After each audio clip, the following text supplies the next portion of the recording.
Comme il m'était impossible de me souvenir de tout le world building dans One Piece, j'ai transformé mon mur en carte mentale et aujourd'hui, nous partons pour le restaurant flottant Baratie. Pour rappel, voici où on en était la dernière fois. La partie géographie contient pas mal de nouvelles informations. Don Krieg nous en dit plus sur Grand Line, qui apparemment fourmille de gens avec des pouvoirs de fruits du démon.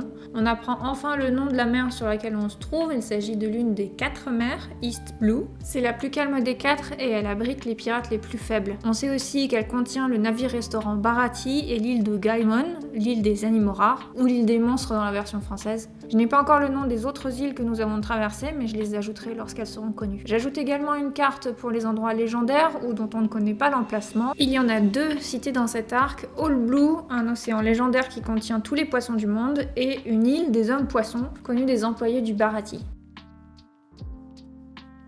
Dans la partie biologie, je vais à nouveau mettre à jour la carte des humains avec les sourcils de Sanji et sa réaction étrange au feu,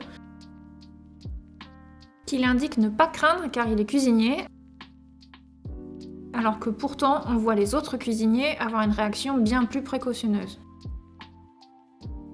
J'ajoute également une carte pour les hommes poissons, même si on ne sait rien à leur sujet pour l'instant.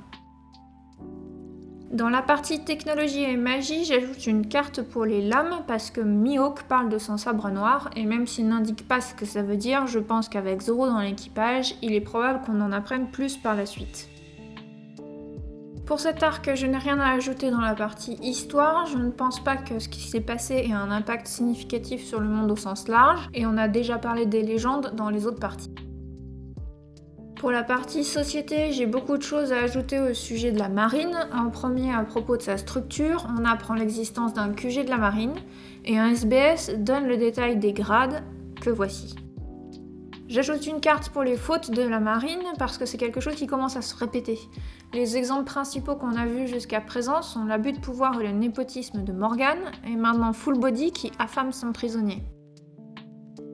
Je souhaite également ajouter quelque chose que j'ai remarqué sur les prothèses. On a maintenant vu 2 officiers avec des prothèses en métal qui s'apparentent à des armes, Morgan et Full Body. C'est un élément dont je souhaite suivre l'évolution.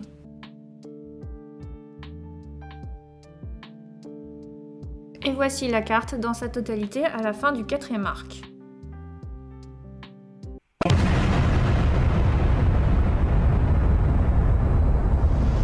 Merci de votre attention. On arrive doucement à la fin de la saga East Blue et je pense qu'il faudra que je revoie un peu la carte à ce moment-là. En attendant, je suis contente de voir la partie géographie enfin s'étoffer. N'hésitez pas à laisser votre avis dans les commentaires et je vous retrouve pour aller récupérer Nami.